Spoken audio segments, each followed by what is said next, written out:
Coming up on today's episode of the Salesman podcast. 5% of people that are in Silicon Valley or like they're like sales leaders, they have a mindset shift of like get through email quickly. Email is a task, not a must. I think that like a lot has changed in email, but also nothing has, right? The only thing that's changed is you've got less attention, right? Which is the biggest thing. Like if you look at the 90% of the effect of what we talked about, it's that less people are not going to reply to you, and they're not looking and excited about opening the email, which is debatable if they ever were, right? Hello, Sales Nation. My name is Will Barron, and I'm the host of the Salesman podcast, the world's most downloaded B2B sales show. On today's episode, we have the legend. He's been on the show numerous times now. We have Sujan Patel. He is the co-founder over at Mailshake.com, and that's exactly what we're getting into. Mail, cold email, how to break through the noise, what's going to happen in the future with mail, how it's become perhaps less deliverable. You're going to have to fight to get in the inbox, and a whole lot more. Everything that we talk about in this episode is available in the show notes over at salesman.org. And with that said, let's jump right into it. Sujan, welcome back to the Salesman podcast. Thank you for having me again. I'm really pumped to talk to you today about cold email. I think it's something that not enough people to really get in the weeds on. Yep, I think it's something that we all take for granted, and it's something that hopefully we can get between us, we can get somewhat technical with it. And I want to touch on very specifically how we can break through the noise of most people's inboxes. I'm sure your inbox is just as rammed as what mine is. So let's frame up the conversation. Can you tell us a little bit about perhaps what has changed over the past we'll start at 2 years, and we can perhaps go back if we need to. But over the past couple of years, what has changed that has made inboxes of buyers just so much more busy than what it used to be? Yeah, well, I think so if you think about with COVID and the fact that technology adoption has moved forward like 5 years with a pandemic happening, meaning more e-commerce companies exist, aka more e-commerce people are emailing. They're doing emails as well, right? Promotional, whether it's shipping information, so there has been an abundance of emails going out, and not just cold, just generally more emails being received. And those are emails people want to receive, right? And so when you get a cold email, which is an email likely you do not want to receive, or you're not yet excited about it, and most of which you will not be looking at. So there's just more emails in general in people's inboxes. That's one. Number two is spam filters and have gotten smarter, right? They've been able to use a lot of machine learning and AI to kind of get stuff completely out of the inbox, right? And lastly, I think the users have the salesperson, the end user has changed slightly too. Their behaviors, they're using Superhuman or Hey, which removes a lot of these cold emails and unwanted emails and tracking and all that stuff out of the inbox. Now, I don't want to say that is so prevalent in people's day-to-day usage that you can't do cold email. You can absolutely do it. Email as a communication is still not going anywhere.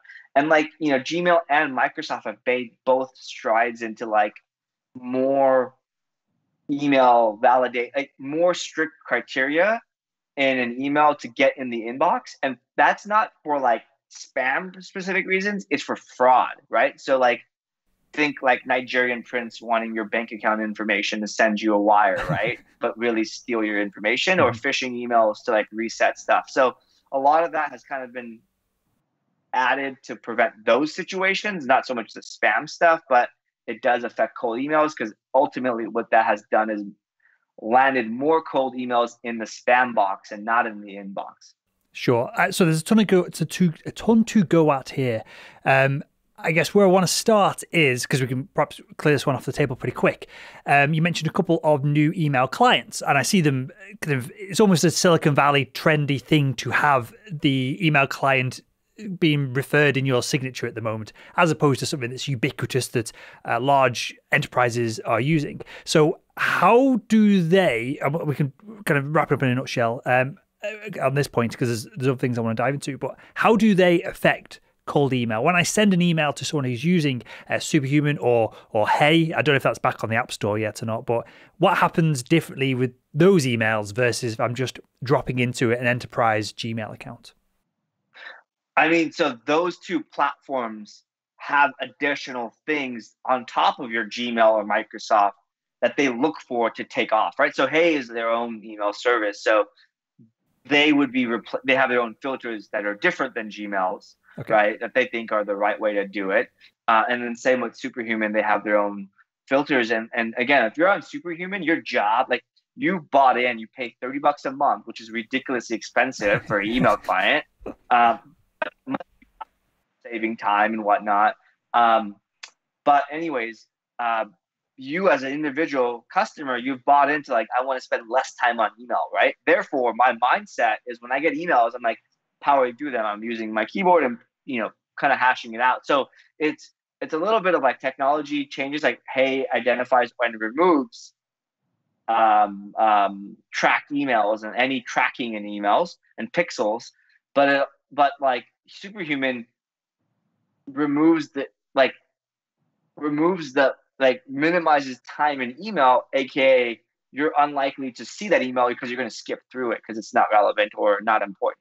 Sure. And this brings up to what I want to, this is difficult, this is subjective as opposed to objective, but I think it's important because this ties into how I feel. And tell me if you think, if you agree with this, Sujan, that culture around emails has changed. So I have I will pull it up here, I'll put it in the show notes, but I have a plugin in Gmail that removes the ability for emails to track. Now, how effective it is, who knows?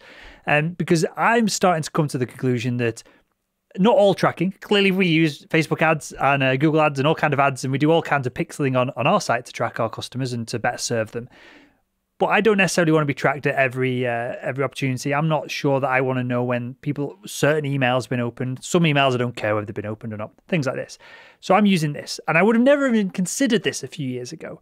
And I'm also culturally far more happy to just delete an email and not reply to it. Whereas again, 4 or 5 years ago, I probably would have thought that I'm being rude by not instantly replying to an email, getting back to people, even if it's just a sales email, and I'm letting the person down gently via a soft no. Yeah. So how is all this, what do you feel like the culture around cold email is now? And I'm being appreciative of you own a bunch of companies, organizations that are involved in cold email, so clearly you bought into it, as am I as a prospecting tool. But how is culturally our thoughts and beliefs about cold email changing? Yeah, so I think that like early, the trend of adoption, the early adopters, and again, like that, like 5% of people that are in Silicon Valley or like they're like sales leaders, they have a mindset shift of like get through email quickly. Email is a task, not a must, right? Like you need to do email, but maybe your more important email is actually in your Slack or Microsoft Teams. And so behavior and what you do in email has changed. But let's not forget the fact that there's still 95% of people out there that don't think that way, right? And maybe it's not 95%, maybe it's 80%, but there's still a laggard effect, right? Like I can tell you, like my brother-in-law works at he's in sales for like a biotech like lab equipment and stuff like that. And they don't even do any email cadences. So I taught him about email follow-up. Like literally, he can't use Mailshake because it's blocked at his company VPN level. I mean, at his company's like Mailshake is deemed not appropriate site. So I told him, I was like, why don't you just create a template, copy and paste it as a follow-up 1 week later after you do it, and his sales increased, right? So like there's still so much basic stuff that people are frankly not doing, mm-hmm. right? And I think that like it's very scary to hear, oh man, like I could email people and not get a response now because that's the email etiquette. But I don't want to forget the fact that still the prevalent, like more dominant kind of thing is that most people aren't there yet, right? So, but think about the 5% because in 5 years, that might be 35%, you don't know. And if it gets really hot, adoption rates increase or, further remote workforce and more technology adoption, that might be 60%, right? Like it might be far greater, faster adoption. So let me turn the conversation on its head slightly then. What do you do as, a leader within this space, expert in this space as well? What do you do to prepare for the future, and what are you predicting? You've got companies on the back of this. What are you hedging the fact that email might become a less effective medium, like cold calling? I don't care what anyone says. I've got this open challenge, Sujan, that if anyone cold calls me on my mobile phone and tries to sell me something, I'll give them $1,000 because nobody has my number. So nobody has access to that. So 10 years ago, they might have had the number to my office phone. So how are you hedging as a business owner against cold email becoming maybe, who knows, but slightly less effective? What are your thoughts on, or what are you building, and what do you think is going to be an alternative to this, or something that will go alongside this in the future? Yeah, I mean, it's really two things, right? And these are two age-old, like, I think that like a lot has changed in email, but also nothing has, right? Yeah, only thing that's changed is you've got less attention, right? Which is the biggest thing. Like, if you look at the 90% of the effect of what we talked about, it's that less people are not going to reply to you, and they're not looking and excited about opening the email, which is debatable if they ever were, right? Sure. How can you be excited about doing the same thing every day? But anyways, my point is two things. One is getting people's attention, right? If we're losing attention through just email as a single medium, you have to use other mediums, Twitter, but again, like, people aren't spending less time working. They're just replacing working on email with working in Slack, working in hanging out on LinkedIn, hanging out on Facebook, right? Like, if you look at LinkedIn, they're not just a job site anymore. They've added a lot more social network. They've taken the Facebook model, which is copying all the best features of competitors. So they have all the like thumbs up and all the different, variations of that. They've got live video. You've got a newsletter, right? Subscribers. So you can get people's attention on Twitter, Facebook, LinkedIn. And so that's number one, is getting attention on other mediums before you hit the email medium, which I still think email is still prevalent, the most prevalent for sending a cold email, right? Like, cold email versus a cold LinkedIn message, you're more likely to like think and actually do something on email and conduct business on email versus LinkedIn. Yep. And number two is personalization is still very, very important, right? And sending somebody something of value is still like the most important thing. So personalizing an email, right? So the reason I think cold emails are so bad and it's got a bad rep and they end up in spam is because most people, I'd say 9 out of 10 people don't spend any time adding personalization to an email, right? There are tools, technology to do it, but got to put in the work, right? Instead of spending 5 seconds, you got to spend 1 minute, 5 minutes, 3 minutes, right? Whatever, right? You need to spend some amount of time. So I think adding personalization upfront, and as a person who likes, I run a cold email company called Mailshake, but like the big thing here is that I want to do things fast, right? If I'm in sales, I need to email hundreds or thousands or dozens of people to get deals closed, right? It's a numbers game at the end of the day.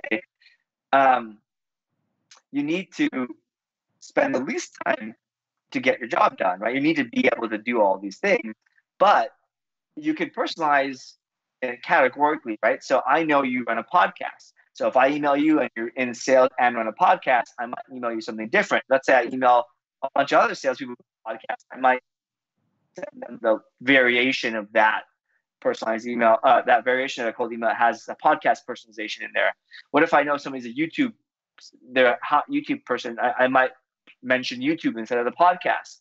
And now, so like, let's say I emailed 100 people, but there's 10 different categories. So it's still email that's cold, but it's personalized 1 to 10 versus 100 people getting the same email. So then there's the 1-to-1 email, like, hey, Will, I know where you live.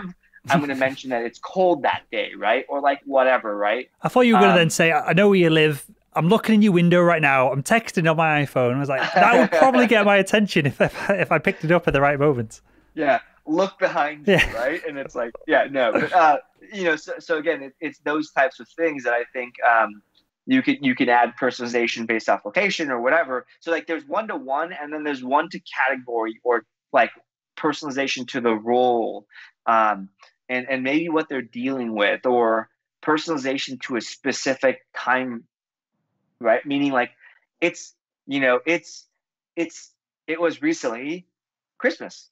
Maybe I emailed you during this time and I referenced something related to Christmas or you're off or whatever, right? So personalization doesn't have to be like, it doesn't need to take 10 minutes and it doesn't have to be one-off email. And frankly, it's only the first sentence or the second sentence that matter. And the reason why that's the case is you don't ever read the fifth sentence before you read the first sentence, right?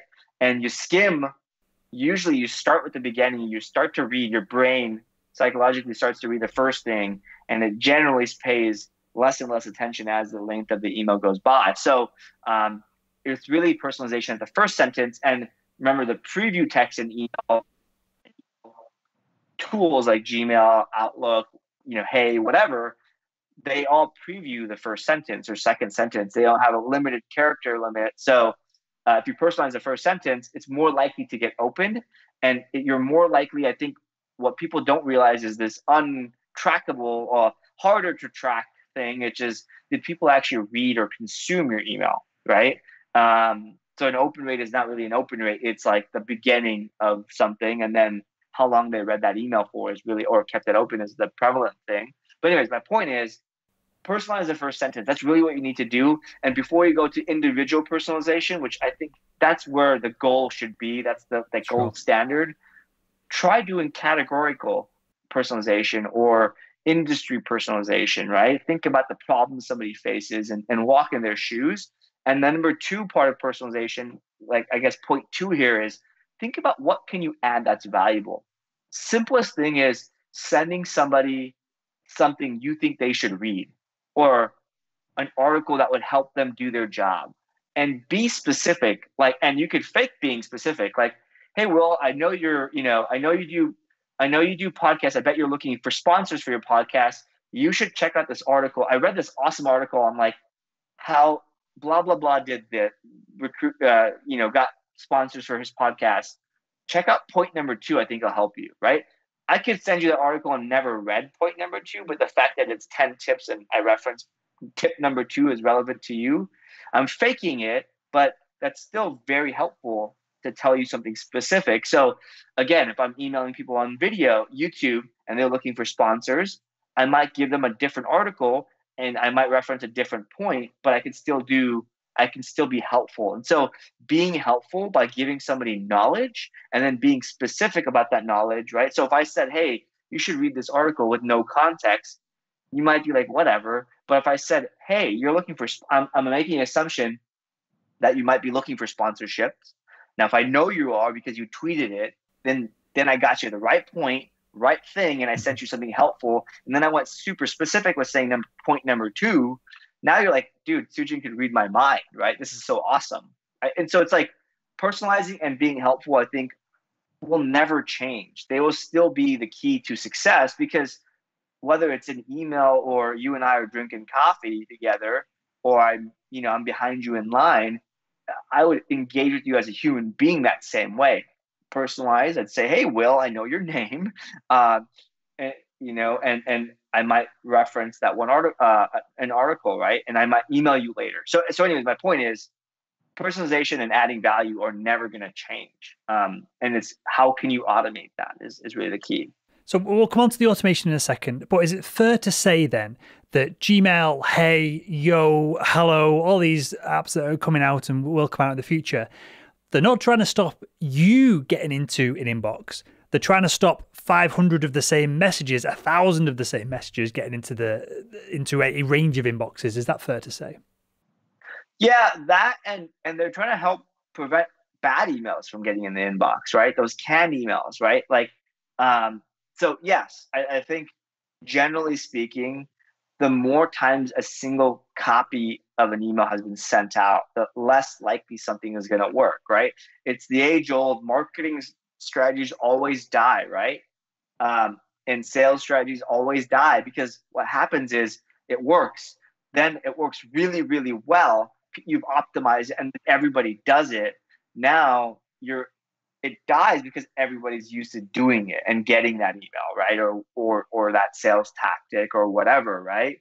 But like I said, I don't think giving value or telling somebody, sending something helpful ever dies, right? Like being helpful is not something that's a strategy that will ever go away, right? And so I always think about, how do you think about value? And again, an article, a YouTube video, or whatever, and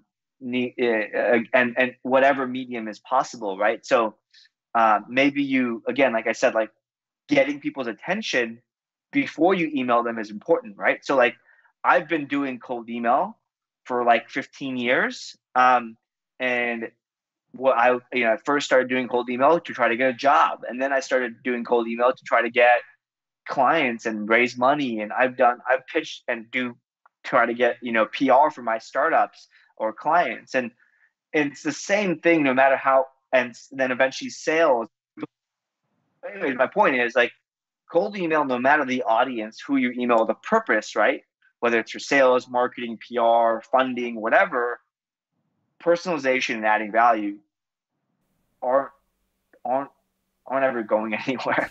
Are we overcomplicating some of this, Sujan? And let me give you an example here. I see a McLaren hat behind you, and I see a Mercedes hat, and then I can't quite make it out, but it might be like a helmet of some sorts. I'm assuming you watched F1, right? Yep. So are we overcomplicating all this in that to get your attention, to get into your inbox, I would just have to send you something interesting about F1 and that would break through the noise? Is it as simple as that? Yeah, or even back up a step, anything car related would get my attention, right? So, right, anything car related would be I would be open ears, right? You see, I don't know if you could see a microphone, you could see Batman here, anything Batman related. You can, again, like Batman or a comic, right? You see what I'm saying? Like, it's like I think this is the trend from the seller side, the people who are doing cold emails, is like they focus on this, like, oh, the rules have changed. It's like harder to get into past that spam filter. Yeah, sure. But it's also now easier to find people. Yep. And it's easier to find them on social, and it's easy to find out what they like to do. So just freaking do that. Now, like, you can use tools or you can use people, right? And low cost labor is like VAs and whatnot. So, well, what's a VA? Just because I understand where you're going with this, but for the audience who are perhaps working in enterprise B2B sales, what is a VA, and how can whether they tell the boss they're using this individuals and freelancers or not? Yeah. How does that kind of factor into some of this? Yeah, so VA, virtual assistant, and you can hire them on Upwork. There are VA companies. I don't have any recommendations of specific companies, but I always go on like my experience is like I go on Upwork. I have a VA who it lives in Austin, Texas, and she's like put herself to school. I've learned this about her. I thought she was the VA doing my work because she charges ridiculously low rates, like $8-9 an hour, which for the US, like, it's pretty low. But she farms out the work to her VA. So my VA has VAs. And she uses Mechanical Turk a lot. And so anyways, my point here with this is you can use, I think in cold email and any type of outbound sales, there's a human and cognitive brain is always going to be smarter, better than tools, software, any AI, because AI can correct the last 10%. But if you're emailing the wrong person, that requires cognitive thinking. And that's a human being. And maybe we can clone human beings. That's a different problem or solution. But my point here is you can get a VA to say, hey, look, go and connect with all these people on LinkedIn. Don't just do that. Engage with one of their posts on LinkedIn. And the post that you engage with, figure out what they like to do, or like when you engage in the ones of something they talk about that's personal. Do they have kids? Do they have family? Where do they live? Where do they go to school? Right? Like, I'm not a big football person or whatever, but a lot of the folks I know that have gone to whatever school that has a great sports team, like, Austin, Texas here, UT, Longhorns, people, they say Hook'em Longhorns. I'm not a football fan, but like if I emailed somebody who went to UT and I said Hook'em, and I ended with that, they'd be like, oh, this guy must have went to my same school. Like, I'll actually respond to his email, right? And so, like, 2 words, Hook'em. right?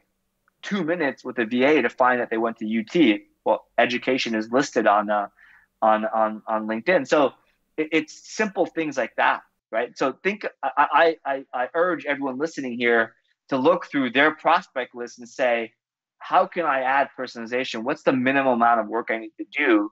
And either do it themselves. And I recommend always starting maybe the first 100 people, do it yourself, because VAs can scale and use that cognitive brain to say, okay, this person belongs in this bucket and this is how to do it.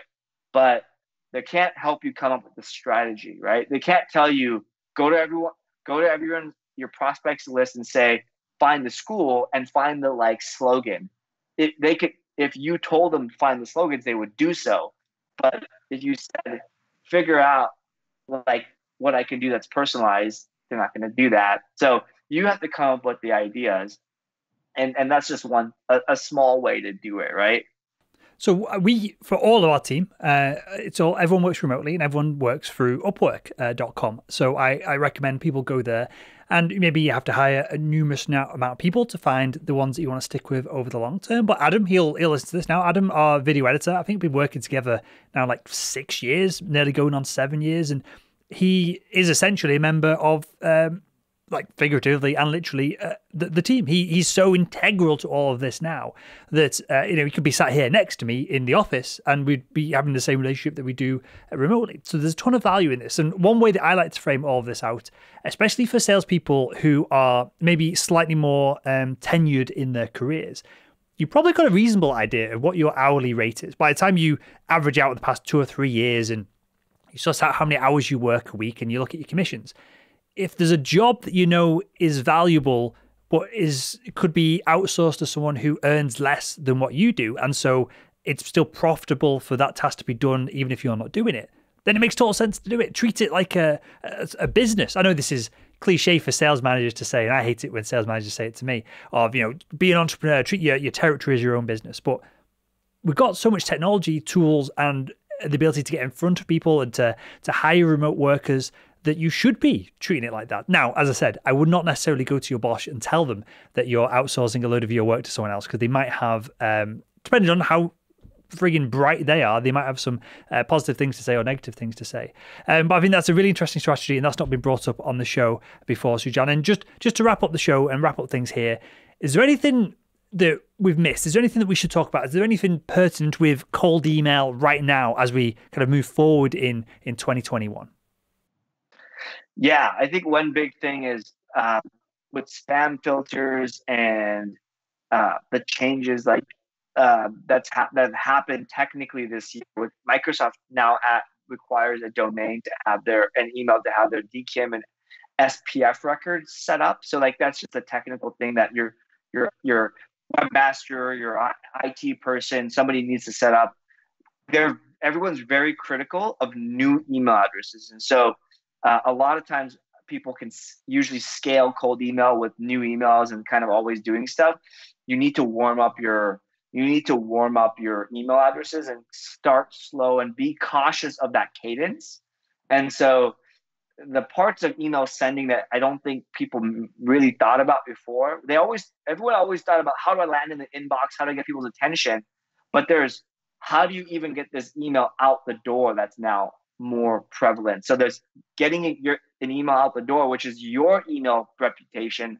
There's your email being received, which is your reputation to this recipient's email provider or email tool. And then there's the attention part, right? So the technical elements, you need to be aware of just getting emails out the door from your end, which again, the bar has risen from that, which means really space them out, go start slow. That's why I say add the personalization, because just because you have 5,000 people you can email doesn't actually mean you can email 5,000 people. And frankly, doesn't actually mean you should. You should probably take that 5,000, and it doesn't matter what the deal size is, and probably turn that into 1,200, 1,500 and engage with people there, because 1,500 people with a 50% open rate is much better than 5,000 people with a 15% open rate, and which is likely what will happen if you go that way. For an individual salesperson, is there any way to know that maybe you are working for a large organization and the marketing are using your @domain.com to spam and you're not, you're doing things appropriately? Is there any way for an individual salesperson, other than just getting 0 responses, to know whether the company's domain is struggling or not with in these terms? Yeah, so there's a tool called Glock Apps, GLOCK apps. Really, really good.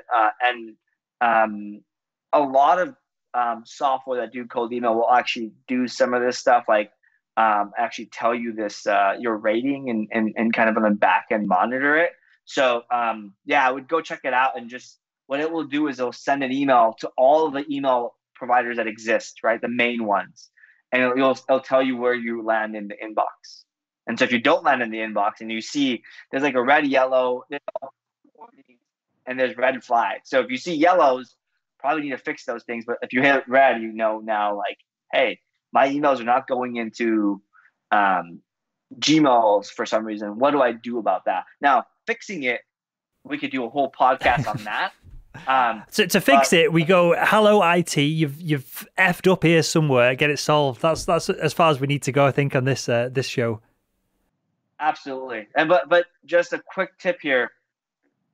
Everything email related is monitored with by day, 7-day period, 30-day period, and 90-day period. And so if you play nice for 90 days, or if you did a bad thing, sent too many emails for 24 hours, okay, well, you better behave for 7 days. You better behave for 30 days. And then, after 90 days, that whole it resets from what I know on the back end of at least Gmail and Microsoft. Well, I didn't know that. That's fascinating. I did not know that at all. Now you know. And it's simple, right? If you misbehave once, just be good for those other windows. All right, then. Well, let's wrap up the show with that, Sujan. I'm going to actually, I might post that on LinkedIn later because I'm not sure how common knowledge that is. With that, mate, tell us a little bit about Mailshake and this big update that you've got coming up as well. Yeah, so we just launched Mailshake 2.0, which is kind of a whole overhaul of the whole platform.